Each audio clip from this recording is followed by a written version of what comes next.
Salut, c'est Franck Taluto.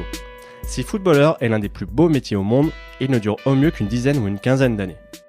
Comment se passe la suite, comment faire en sorte de prendre le bon chemin, c'est ce dont je vous propose de discuter aujourd'hui avec Jérémy Clément. À 35 ans, l'ancien milieu de terrain des Verts évoque sa reconversion en cours, qu'il souhaite voir tourner autour du football sans trop savoir encore dans quel rôle exactement, mais aussi les souvenirs de ses années sous le maillot vert. Dessous de Verre, 10e numéro, c'est parti. Salut Jérémy. Bonjour, Comment vas-tu ? ça va très bien, merci. On Bon, s'occupe. justement, on va se mettre dans le bain tout de suite avec une question d'actualité. Toi qui as eu une carrière assez riche, avec beaucoup de Coupes d'Europe, donc de matchs tous les 3 jours et donc de déplacements, là c'est la situation exactement inverse puisqu'on est en période de confinement. Comment ça se passe pour toi ? Comment est-ce que tu vis tout ce temps à la maison ? Bon, alors moi, c'est vrai que déjà, j'ai la chance de vivre en maison et puis d'avoir une famille aussi. Enfin, voilà, ma femme, mes enfants. Je pense que c'est plus compliqué pour les personnes qui sont seules et en appartement. Donc, ça, déjà, je pense qu'il faut relativiser.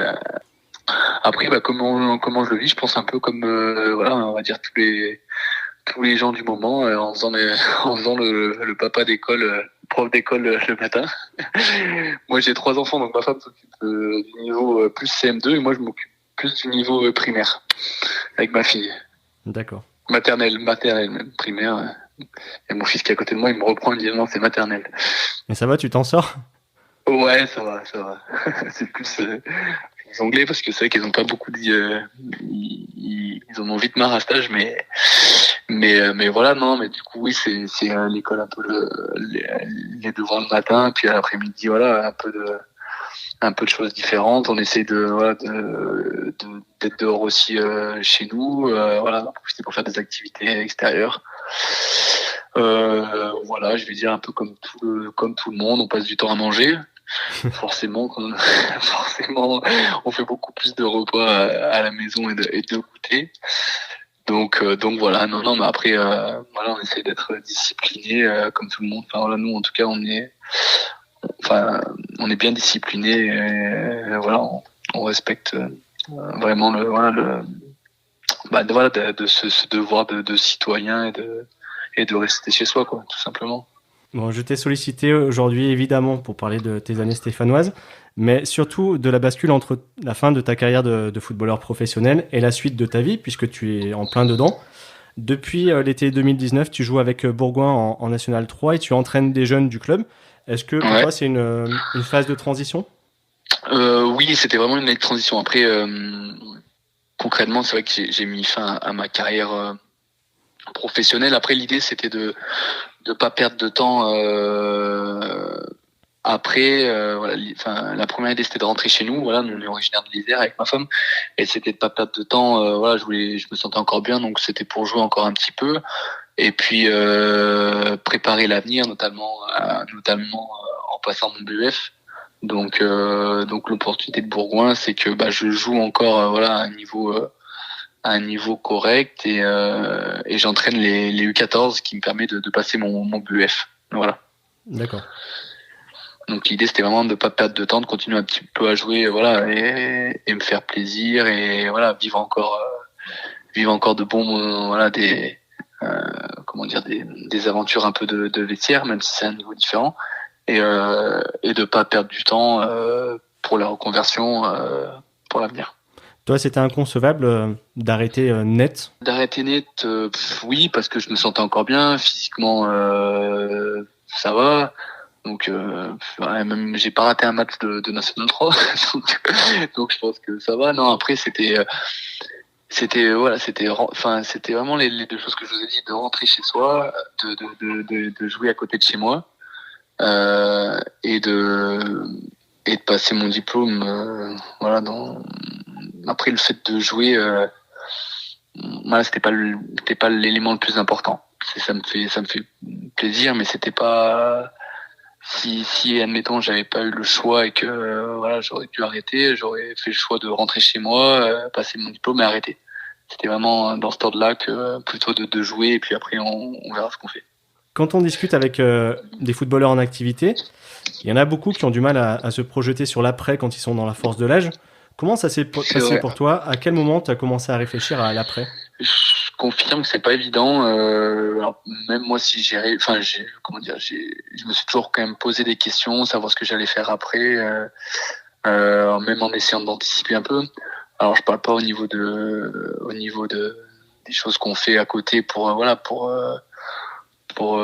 financièrement. Je parle vraiment dans le voilà, en gros, c'est la question, c'est qu'est-ce qui va occuper nos journées, où on va être épanoui après quoi.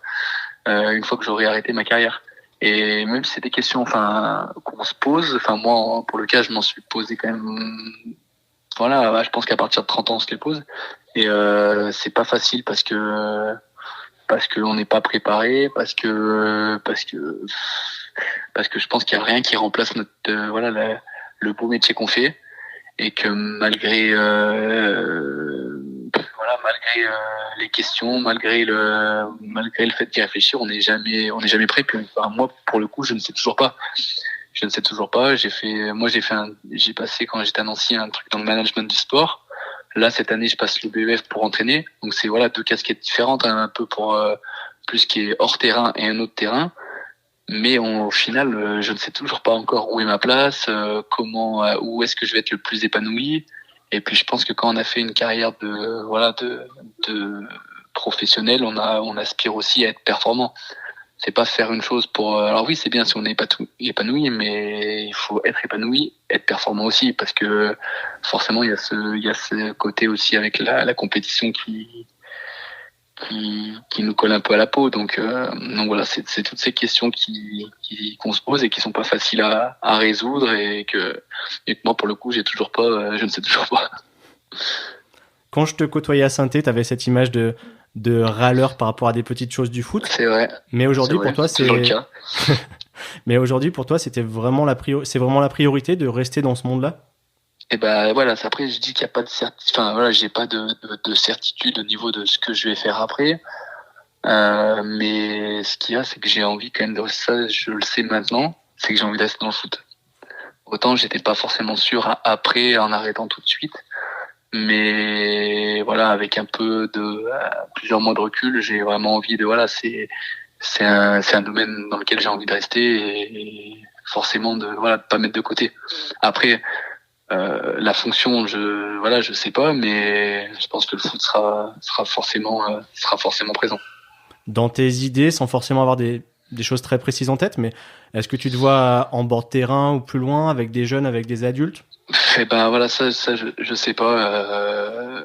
Il y a plusieurs choses qui me plaisent. Entraîner, je découvre, c'est ma première année, voilà, ça me plaît avec les 14 ans. Le côté aussi manager me plaît, prendre des décisions plus sur le côté projet sportif, prendre des décisions, mener un peu des réunions, c'est quelque chose qui me plaît aussi. Être consultant TV, c'est quelque chose aussi qui me plairait. Ouais, c'était pas forcément le cas avant, mais j'apprécie de plus en plus de pouvoir donner mon avis, m'exprimer et échanger sur le foot ou autre chose. Donc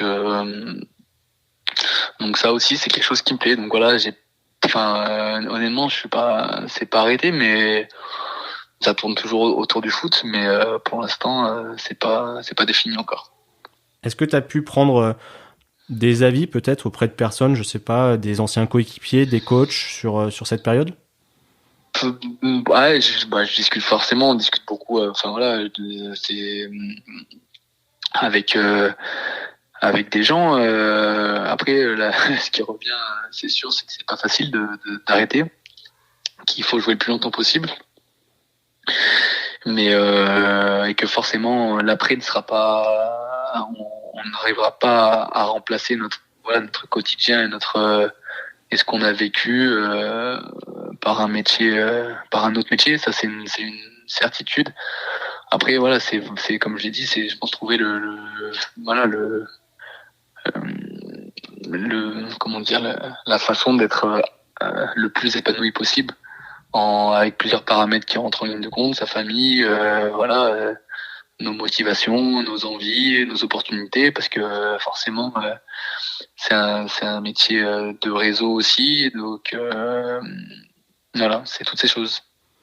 À Saint-Étienne, il y a quelqu'un qui est un peu dans cette phase-là aussi, c'est Loïc Perrin. On ne sait pas encore s'il va continuer l'année prochaine ou pas, s'il Ouais. arrêtera.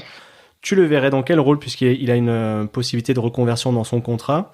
Lui, il dit que ce serait plutôt loin du terrain. Toi, tu le verrais dans quel rôle? Ouais, bon, c'est vrai qu'on on a beaucoup évoqué le sujet ensemble. Après, oui, je pense que voilà, dans un premier temps, ça serait peut-être plus en dehors du terrain parce qu'il a cette posture un peu voilà un peu différente. Comment dire, enfin. Voilà, cette sagesse, on va dire, cette hauteur qui dégage. Après, il fait la même chose que j'ai fait le Dugos là, avec l'UNFP, donc qui est un diplôme universitaire des gestions des organisations sportives. Mhm. Donc c'est quelqu'un aussi qui prépare forcément, voilà, qui réfléchit, qui prépare lui aussi son avenir. Après voilà, Loïc, voilà, je me fais pas trop de soucis dans le sens où c'est une icône à la SSE, donc forcément on trouvera quelque chose pour lui. Et puis c'est une personne pour moi, voilà. Alors je suis peut-être pas objectif parce que c'est un ami, mais c'est une personne compétente et voilà qui connaît des choses, qui s'intéresse à des choses, qui est intelligent, qui s'exprime bien, qui connaît le haut niveau. Donc je me fais pas de soucis pour lui. Pour venir sur ta casquette actuelle, on va dire plus d'entraîneur avec tes jeunes, est-ce que tu prends des choses ou tu t'inspires de choses que tu as vues chez des entraîneurs que tu as eu ou pas forcément? Bah si, forcément, ça on est enfin, bon ou mauvais, on s'inspire toujours des entraîneurs qu'on a eu. Enfin, voilà. Mauvais aussi, donc. Mauvais aussi, bien sûr, parce que mauvais, enfin dans le sens où il y a des choses qui nous ont pas plu Oui. forcément, qui m'ont pas plu, qui voilà que et forcément toutes ces choses apprises, vécues, vues, et ben après ça nous forge et on devient après en fonction aussi de notre personnalité, voilà, après on est l'entraîneur, forcément avec toutes ces années des entraîneurs qu'on a côtoyés, ça forge notre caractère, notre façon de coacher, forcément. Qui est-ce, toi, qui t'a marqué, en bien ou en mal d'ailleurs? Tous les entraîneurs, enfin voilà, franchement, honnêtement, alors bien sûr, il y en a qui m'ont marqué plus parce que j'ai une relation, j'ai vécu beaucoup plus de temps avec eux, mais faut s'inspirer de tous les entraîneurs qu'on a eus et voilà. Après, moi, forcément, Christophe Galtier, on a vécu voilà pas mal de temps ensemble, voilà. J'allais te poser la question tout à l'heure, mais on va y venir maintenant. Qu'est-ce qui t'a marqué chez lui, puisque tu l'as eu 6 ans, je crois, 2011, Ouais. 2017, c'est ça? Directement, je dirais que c'est vrai que c'est un bon meneur d'hommes, un bon voilà maintenant je dirais un bon manager parce qu'il a été capable pendant plusieurs années de se réinventer dans le sens où voilà avec un groupe qui pour certains qui l'avait depuis longtemps et c'était pas facile de toujours voilà les discours, les machins, les voilà. Et je pense que sa force c'est qu'il est capable de s'adapter, d'évoluer, de voilà. Et non, en tout cas, c'était agréable en tout cas de travailler à ses côtés. Et puis ouais, c'est un plaisir parce qu'on s'est revus cet été là pour au mariage on a le même agent donc moi je pas dire que j'ai besoin d'un agent mais on s'est revus cet été. C'est vrai que c'était agréable de voir, d'échanger et puis voilà de plus avoir ce côté joueur entraîneur. C'était sympa d'échanger comme ça. J'ai une dernière question avant qu'on vienne plus spécifiquement à tes souvenirs stéphanois. Comment est-ce que tu vois la suite immédiate pour toi? On se parle fin mars, début avril. Si les championnats venaient à ne pas reprendre, qu'est-ce qui se passerait pour toi? C'est une bonne question. Il y a beaucoup qui me disent, parce que normalement je devais censé arrêter en fin de saison, là, arrêter de jouer au foot. J'avais presque pris ma décision et là la plupart des gens me disent moi Jérémy tu vas quand même pas arrêter, voilà, si admettons les championnats s'arrêtent tu vas pas arrêter comme ça. C'est vrai que ça me fait réfléchir du coup. Ça me fait réfléchir. Après honnêtement pour l'instant je sais pas. Ce qui est sûr c'est que j'espère que je vais obtenir le BEF cette année et que je vais m'inscrire pour le DES l'année prochaine. Donc c'est le diplôme qui est juste au-dessus du BEF, pour information. J'espère pouvoir être pris pour le DES et puis voilà, comme j'ai dit un peu avant, voilà, j'aimerais bien intervenir aussi et être consultant. Voilà, c'est quelque chose qui me plaît maintenant de plus en plus et c'est vrai que ça me plairait de pouvoir le faire à côté de mon DES. Juste pour nous, tu peux nous situer un petit peu à quel niveau ces diplômes-là te permettent d'exercer? Alors le BEF, c'est un diplôme régional. Donc alors nous, anciens joueurs, on a accès directement au BEF sans forcément passer toutes les CFF 1, 2, 3, 4 et le BMF qui sont avant. Donc on a la chance de pouvoir avoir les équivalents avec les matchs qu'on a pu faire, les matchs de Ligue 1. Donc on accède au BEF. BEF, on peut entraîner en région, donc en R1 maximum. Et après, le DES permet d'entraîner jusqu'en National 3. Ok. Voilà. Et après, au-dessus, il faut passer le DEPF. Après, en fait, ça se décline. Après le DES, soit on bascule, il y a le côté formateur, soit il y a le DEPF, le côté pour entraîner voilà, Ligue 1, Ligue 2, nationale. De façon simplifiée, c'est ça.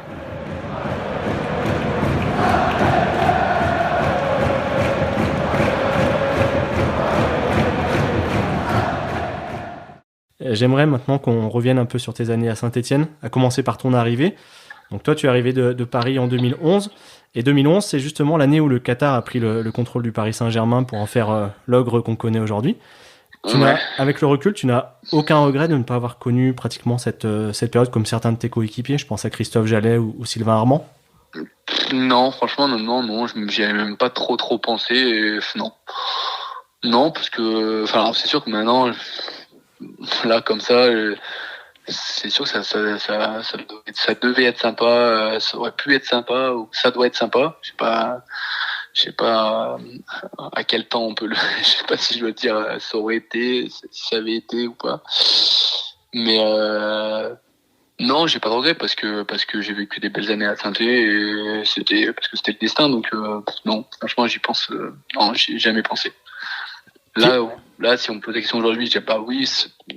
Bien sûr, ça aurait pu être sympa, mais j'aurais pas vécu non plus ce que j'ai vécu à Saint-Étienne. Donc voilà, faut pas regretter. C'est comme ça. Qui est-ce qui t'avait convaincu de signer à Saint-Étienne à l'époque? Ceux qui m'ont convaincu, c'est Christophe Galtier et Stéphane Tessier à l'époque, qui était directeur financier du club, les deux. Comment il t'avait présenté le projet? Parce que je crois que le club venait de finir 10e ou 11e. C'était pas encore ce que c'est aujourd'hui. Voilà, projet... non, c'est assez vieux, je me rappelle plus trop, mais non, projet sympa. Voilà, il y avait quand même des joueurs sympas. Moi, je me rapprochais aussi quand même de Grenoble. Donc forcément, ça a fait partie aussi un peu de... Voilà, c'était un élément dans la balance. Non, puis voilà, projet sympa. Le courant était bien passé avec Christophe aussi. Donc voilà, je connaissais Loïc. Voilà. Vous connaissiez d'où? On a le même agent. On s'est connus avant et il prenait des roustes quand il était à Saint-Ex, j'étais à l'OL. non, ouais, il était 85, 84 forcément et il était, je crois, on a joué quand même l'un contre l'autre. Il a été surclassé quand il était jeune aussi, donc on avait déjà joué l'un contre l'autre quand il était jeune. Et puis après, forcément, on a eu le même agent, donc on se connaissait. Et je reviens sur cet été 2011. C'est un nouveau cycle qui a démarré parce qu'il y a pas mal de joueurs qui ont été importants pour Saint-Étienne qui ont signé cet été-là. Je pense à Stéphane Ruffier, il y a eu Fabien Lemoine, Max Gradel, Obama. Tu as quel souvenir de cet été-là? Les hommages reviennent à ceux qui ont créé le groupe et je pense que à cette époque c'était Christophe, je pense pas me tromper, c'est lui qui a façonné son groupe à partir de cet été-là parce qu'avant il n'avait pas eu le choix, il avait pris la suite de Alain Perrin, si mes souvenirs sont bons. C'est ça. Et que en l'été, c'est lui qui a un peu forgé, façonné son groupe, les joueurs qu'il voulait. Et je me rappelle très bien qu'il voulait des joueurs qui avaient connu la Ligue 1, des joueurs d'expérience, des mecs avec un certain état d'esprit. Et il a façonné, il a pris les joueurs qui avaient un peu un peu cette même culture de gagne, voilà, qui connaissaient la Ligue 1, qui des joueurs avec de l'expérience. Et c'est eux enfin voilà, je dis Christophe, mais il travaillait en duo avec Stéphane Tessier. C'est eux qui ont formé, on va dire, façonné le groupe à cette époque. Cet aspect humain, c'est ce qui explique selon toi la réussite qu'il y a eu derrière?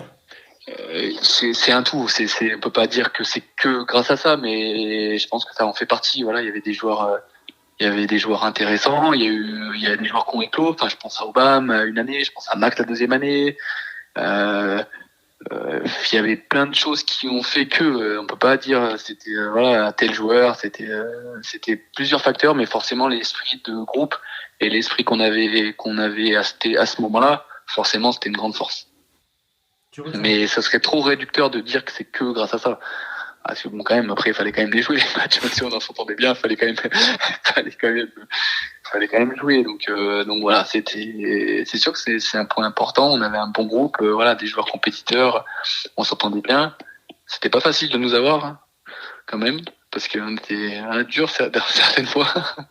Et que si vous demandez à Christophe Galtier, il va vous dire que c'était pas facile de nous entraîner. Mais voilà, c'est pas mal de choses qui font qu'on a fait des bonnes saisons. Qu'est-ce que tu retiens, toi, de façon générale, sur les 6 ans que tu as passé ici à Saint-Étienne?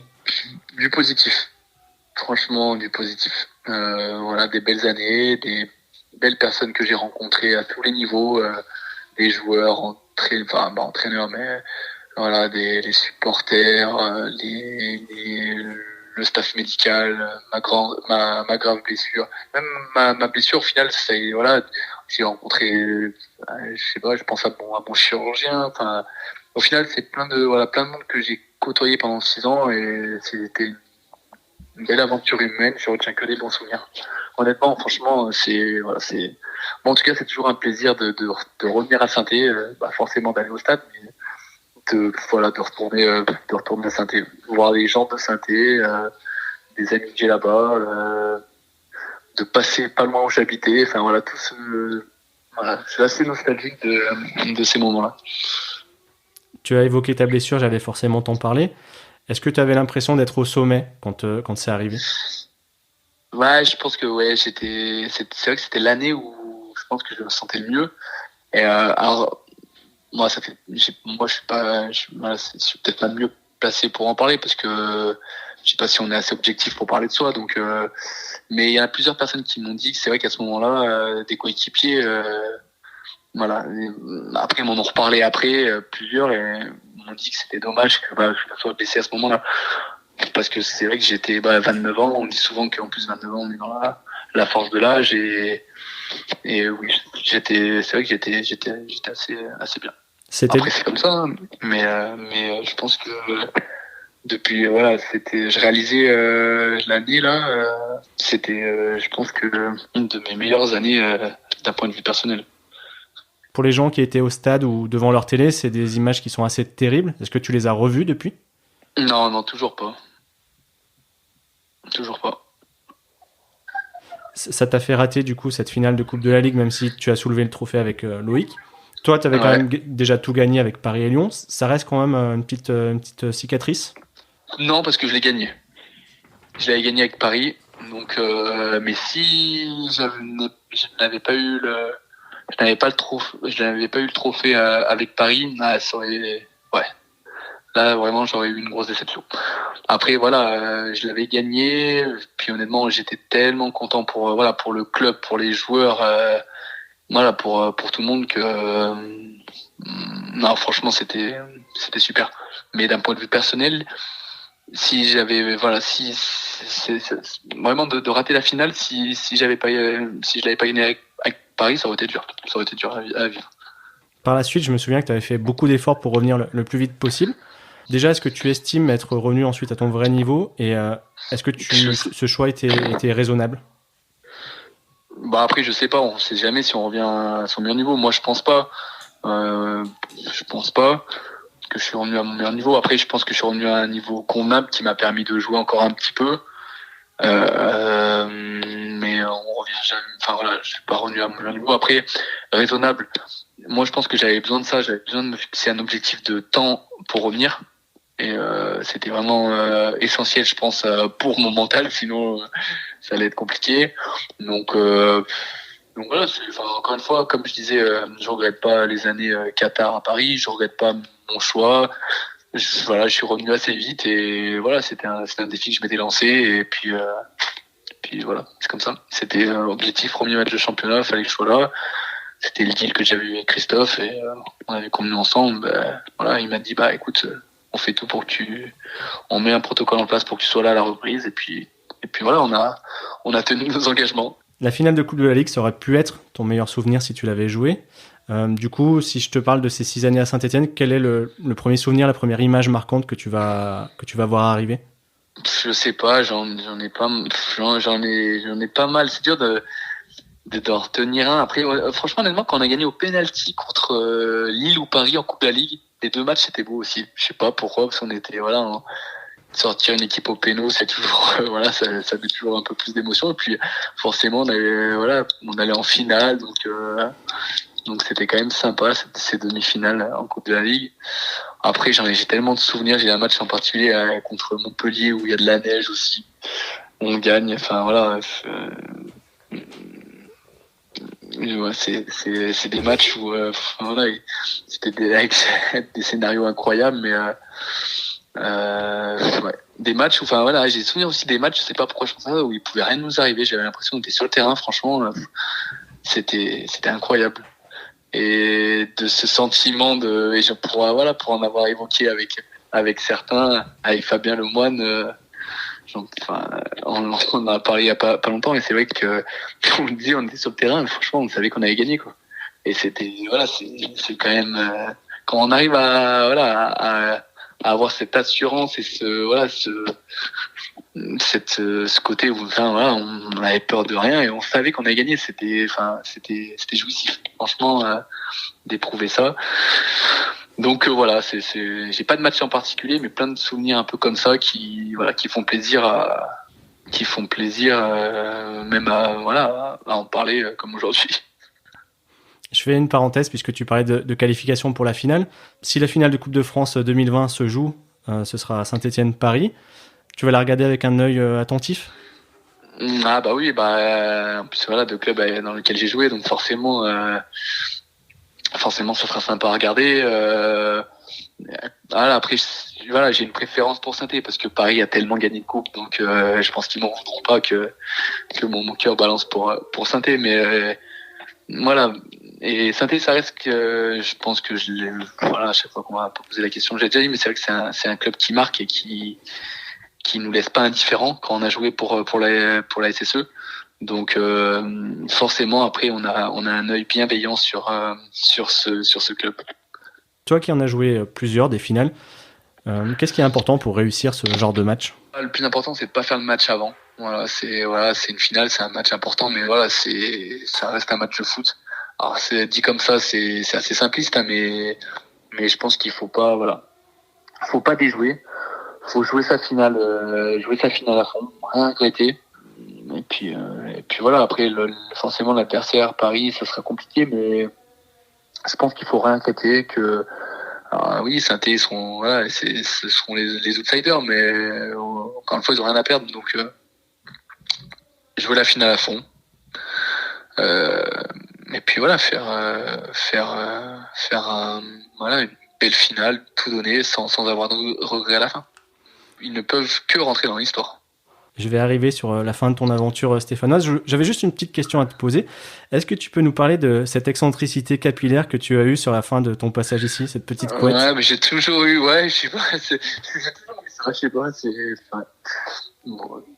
j'ai toujours eu ce côté un peu, changer de coupe et tout, ça m'a toujours amusé. T'étais pas tout seul, il y avait François Clerc, je balance un peu. Ouais, François, il avait laissé pousser les cheveux aussi. Moi aussi, j'aimais bien. Mon équipe, il se foutait un peu de ma gueule, mais j'aimais bien. Je crois que je continue à faire exprès un peu parce qu'ils étaient tellement en train de un peu les faire chier, quoi. Un peu moins anecdotique, est-ce que tu peux nous raconter ton départ, été 2017? Qu'est-ce qui s'est passé? Donc tu as fait le choix d'aller à Nancy. Comment s'est fait ce choix? Tu peux nous raconter un petit peu? La fin de l'histoire avec Saint-Étienne, ça s'est pas très bien fini. Voilà, après, c'est comme ça. Je préfère garder les bons côtés que ces côtés-là où ça s'est pas bien passé. On va pas refaire le passé. Comment dire? De toute façon, c'était la fin d'une aventure. Voilà, Christophe, moi, c'était la fin. Entre le club, fallait, je pense, des nouvelles personnes, des nouveaux joueurs, des nouveaux visages. Et puis voilà, sans refaire l'historique, j'avais refusé de partir avant, donc ça a été compliqué. Enfin bon, voilà, c'était bon. Après, je pense que comme dans toutes les histoires, chacun a ses torts. Voilà, peut-être que moi j'en ai, le club en a. Voilà, c'est ce qui est dommage, c'est que ça s'est fini comme ça. Mais je suis pas quelqu'un de rancunier. J'en veux pas aux personnes. Voilà, c'est comme ça. Il y a des fois des histoires un peu d'amour qui ont des hauts débats.